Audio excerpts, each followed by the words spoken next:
오늘 주신 하나님 말씀은 에레미야 27장 1절에서 11절까지 말씀입니다. 제가 봉독하겠습니다. 요시야의 아들 시드기야가 유다 왕이 되어 다스리기 시작할 무렵에 주님께서 에레미야에게 말씀하셨다. 주님께서 나에게 이렇게 말씀하셨다. 너는 나무 멍에들을 만들어 밧줄을 달고 그 멍에들을 내 목으로 메어다가 지금 유다 왕 시드기야를 만나려고 예루살렘에 와 있는 사절들에게 나누어 주어 그것들을 에돔 왕과 모압 왕과 암몬 사람의 왕과 두로 왕과 시돈 왕에게로 보내라. 너는 또 그들에게 이렇게 명령하여 각자 상전에게 전하게 하여라. 남만군의 주 이스라엘의 하나님이 말한다. 너희는 각자 상전들에게 정하라. 내가 큰 권능과 편팔로 이 땅을 만들고 이 땅 위에 있는 사람과 짐승도 만들었다. 그러므로 나의 눈에 드는 사람에게 이 땅을 맡기겠다. 지금 나는 이 모든 나라를 나의 종 바벨로니아 왕 느부갓네살의 손에 맡겼으며 들짐승도 그에게 맡겨서 그가 부리게 하였다. 그러므로 모든 민족이 느부갓네살과 그의 아들과 그의 손자를 섬길 것이다. 물론 바벨로니아도 망하고 느부갓네살도 망할 때가 올 것이다. 그때가 되면 그의 나라도 강한 족속들과 위대한 왕들을 섬길 것이다. 그러나 바빌로니아 왕 느부갓네살을 섬기지 않으면 바빌로니아 왕의 멍에를 목에 매지 않는 민족이나 나라가 있으면 나는 그 민족을 전쟁과 기근과 연병으로 처벌해서라도 그들을 바벨로니아 왕의 손에 멸망하게 하겠다. 나 주의 말이다. 그러므로 너희에게 있는 예언자들이나 점장이들이나 해몽가들이나 박수들이나 묘술사들이 너희에게 바벨로니아 왕을 섬기지 않게 될 것이라고 말해도 너희는 듣지 말아라. 그들의 예언은 거짓이다. 너희가 그들의 말을 듣게 되면 너희는 고향 땅에서 멀리 쫓겨나게 될 것이다. 내가 너희를 내쫓아 멸망하게 할 것이다. 그러나 바벨로니아 왕의 멍에를 목에 메고 그를 섬기는 민족에게는 내가 고향 땅에 남아 농사를 지으며 그대로 살 수 있게 하겠다. 나 주의 말이다. 아멘.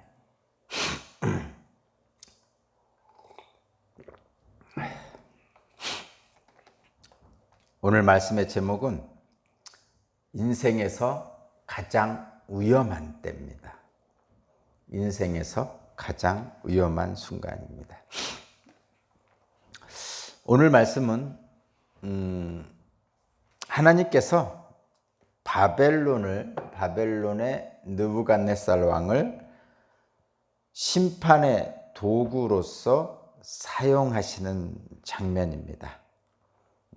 물론 바벨론도 그 역할에 기한이 있습니다. 7절에 그렇게 말씀하고 있죠. 물론 바벨론도 멸망하고 느부갓네살도 멸망할 때가 올 것이다. 이렇게 분명히 그 기한을 설정하고는 있습니다. 그런데 당시 유대인으로서 이방인의 손에 자신들을 넘기는 하나님의 이러한 행동을 사실 받아들이기는 어렵겠죠. 그렇죠?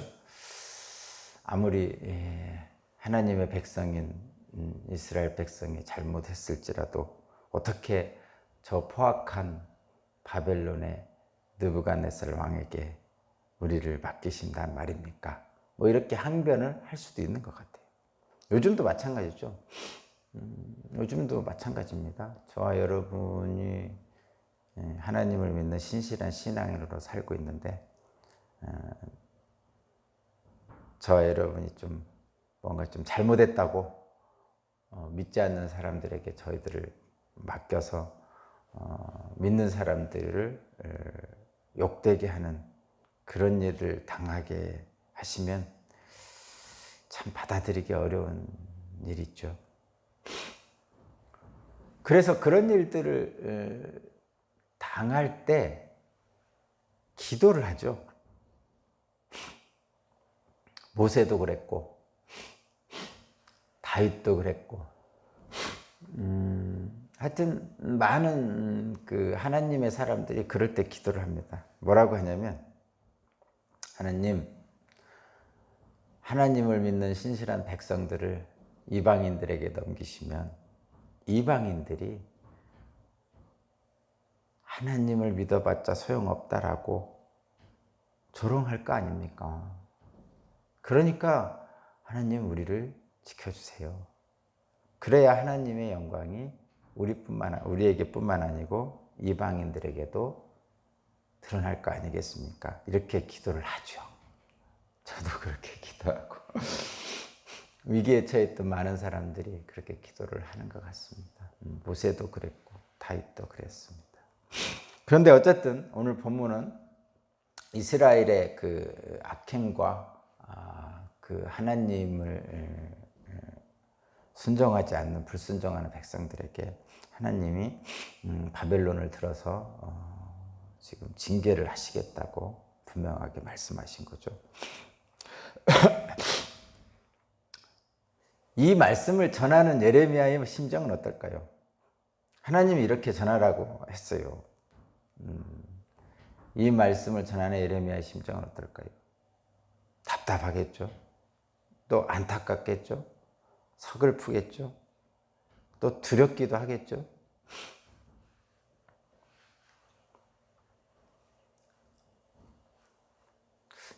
저에게 이 예레미야처럼 이런 말을 이스라엘 백성들에게 또는 당시의 왕에게 고관 대작들에게 전하라고 한다면 정말 어려울 것 같습니다. 어려울 것 같아요. 근데 예레미야는 선지자죠. 예언자입니다. 저처럼 부족한 사람이 아니고 하나님의 성령이 충만한 정말 목숨도 버리면서 하나님 일을 감당할 만한 그런 사람이었죠. 그래서 예레미야는 그 일을 행합니다.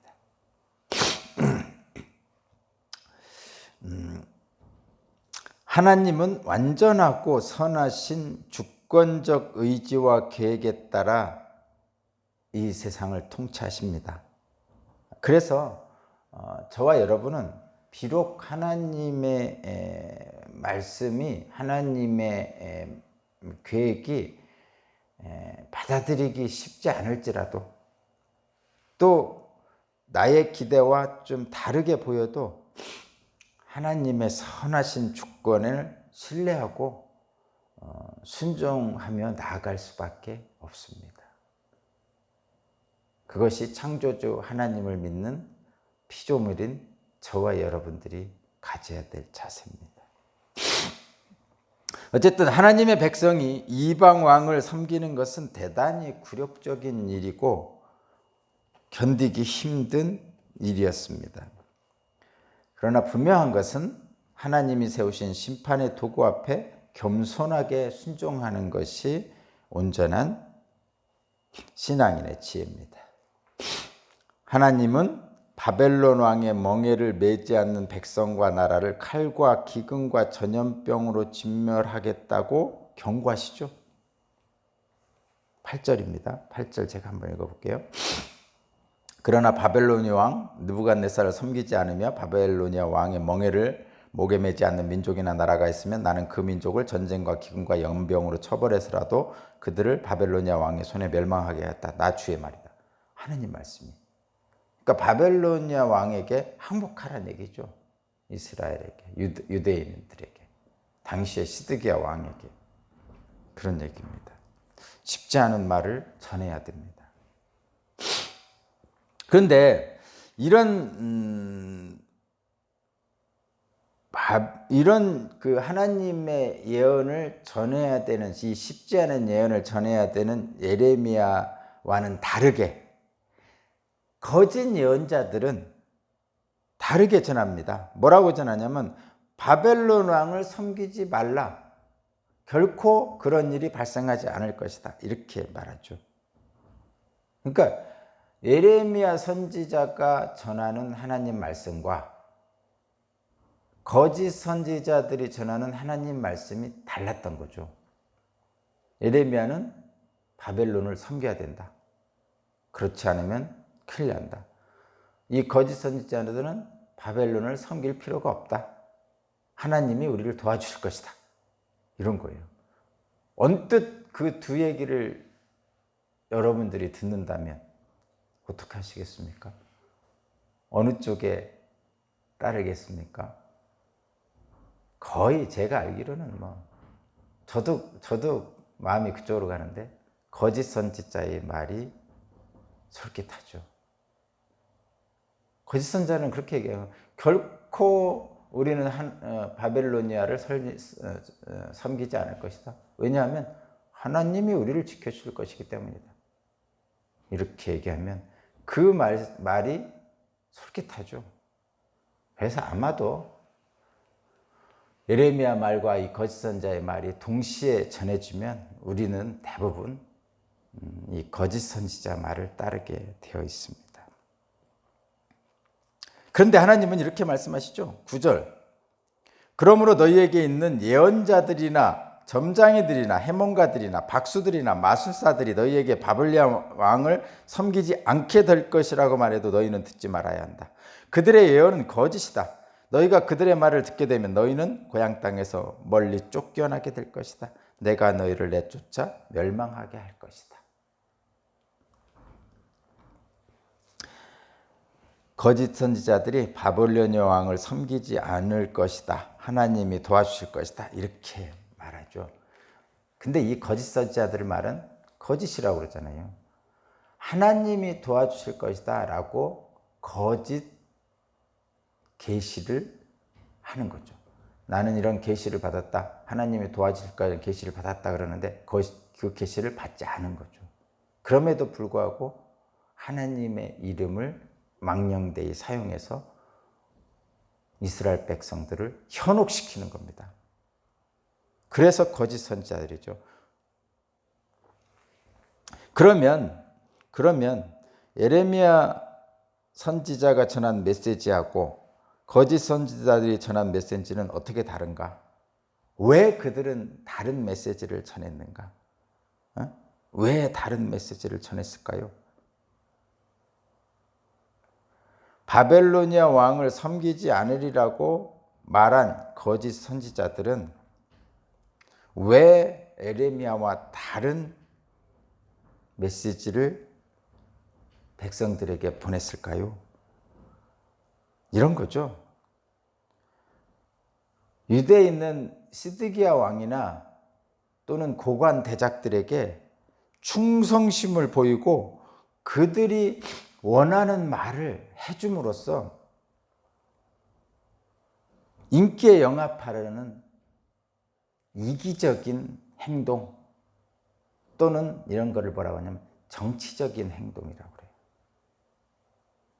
그러니까 당시의 권력자들, 시드기야 왕과 고관 대작들이 지배를 하고 있잖아요.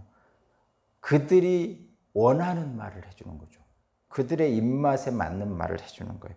그러고 나서 그들의 입맛에 맞는 말을 해줌으로써 자신이 영달을 추구하는 거죠. 그래서 인기에 영합하려는 정치적 행동일 뿐입니다. 그래서 이런 정치적 행동은 정말 큰일 날이죠. 그래서 이 거짓 선지자들이나 이단의 가르침이 대부분 잘 살펴보면 이게 보입니다. 거짓 선지자들이나 이단의 가르침이 보입니다. 또 거짓 선지자나 이단이 아닐지라도 혹시라도 하나님의 말씀을 전하는 자들의 달콤해 보이는 말씀이 그 결과는 멸망이라는 걸 잘 기억해야 됩니다. 그래서 말씀을 전하는 분들은, 말씀을 맡은 사람은 주로 목사님, 장로님 또는 교계 지도자들, 설교하시는 분들, 속장님, 인도자 이런 분들이겠죠. 계시 받지 않은 말은 하면 안 되죠. 계시를 받지 않았음에도 불구하고 받았다고 얘기하는 것은 하나님의 이름을 망령되이 일컫는 계명을 어기는 것입니다. 제가 저 자신을 바라보면 제가 여기 단상에 서 있잖아요. 이 단상은 위험한 장소입니다. 말씀을 전하는 자의 자리에 있다는 것은 위험한 일입니다. 왜 이것이 위험한 일이냐? 이 자리는 하나님의 말씀을 전하는 자리인데 자기 자신의 말을 전하는 정치적 말을 하는 순간 위험한 곳입니다. 네. 잘 판단하시기 바랍니다, 여러분. 그럼 어떻게 해야 됩니까? 한쪽에서는 바벨로니아 왕에게 투항하라고 그러고, 한쪽에서는 절대 그럴 일 없다고 합니다. 그런데 한쪽은 하나님의 선지자고 한쪽은 거짓 선지자입니다. 이거 어떻게 분별합니까? 여러분, 이거 분별하기 쉽습니다. 달콤한 말을 하는 자의 말이 거짓일 가능성이 아주 높습니다. 인기에 영합하려는 정치적 행동을 하는 사람의 말이 거짓일 가능성이 높습니다. 그러나 여러분, 하나님의 계시는 여러분 직접 잘 기도하고 살펴야 됩니다. 그것이 분별력입니다. 그럼 어떻게 해야 됩니까? 하나님의 말씀에 순종해서 멍에를 매는 것이 바벨론 포로로 끌려가는 것보다 더 지혜로운 일이죠. 그렇게 하라는 거죠. 11절, 그러나 바벨로니아 왕의 멍에를 메고 그를 섬기는 민족에게는 내가 고향 땅에 남아 농사를 지으며 그대로 살 수 있게 하겠다. 나 주의 말이다. 만약에 에레미야 선지자를 말을 들었으면 이스라엘 백성들은 바벨론 포로로 끌려가지 않았겠죠. 그 뜻입니다. 말씀의 순종에 멍에를 매는 것이 바벨론 포로로 끌려가는 그 비참함을 면하는 길이었다, 이런 얘기예요. 자, 다시 한번 정리해 보겠습니다. 하나님은 어떤 일이라도 행하실 수 있는 분입니다. 심지어는 포악한 이방 왕인 바벨론의 느부갓네살을 들어서 비록 악행으로 하나님 말씀대로 살지 않고 불순종하는 이스라엘 백성이지만 칠 수도 있다는 거죠. 하나님은 무슨 일이든 어떤 일이든지 행하실 수 있는 분이에요. 왜냐하면 하나님은 주권자시기 때문이죠. 창조주시기 때문이죠. 그렇다면 그런 하나님을 믿는 저와 여러분들은 지혜로운 신앙인들이 되어야 되는데, 지혜로운 신앙인들은 어떤 신앙인들이냐? 상황이 좋고 나쁨에 관계없이 하나님이 우리의 인생을 주관하는 분임을 우리가 알아야 됩니다. 지혜로운 신앙인들은 내게 유리한지 불리한지에 관계없이 하나님의 선하신 마음을 의지해야 됩니다. 지혜로운 신앙인들은 다 이해할 수 없을지라도, 하나님의 뜻을 다 이해할 수 없을지라도 겸손히 순종하는 것이죠. 겸손히 순종한다니까 다 이해할 수 없는데, 겸손히 순종한다는 것은 저와 여러분들의 신앙의 양심에 따라서 말씀을 따라, 하나님의 명령을 따라 겸손히 어떻게 하라는 거예요? 사랑하라는 거죠. 분노하고 거친 말을 내뱉고 상대방을 비난하고 죽이려 하지 말고, 이 시드기야 왕과 고관들이 예레미야를 죽이려고 했잖아요. 비난하면서. 그렇게 하지 말고 겸손히, 다 이해할 수 없을지라도 겸손히 말씀에 따라, 하나님 명령에 따라, 신앙의 양심에 따라 사랑하라는 겁니다. 긍휼히 여기라는 겁니다. 자, 오늘 말씀의 제목이 인생에서 가장 위험한 때, 가장 위험한 순간입니다. 언제가 인생에서 가장 위험한 순간입니까? 고난당할 때, 태풍, 코로나19,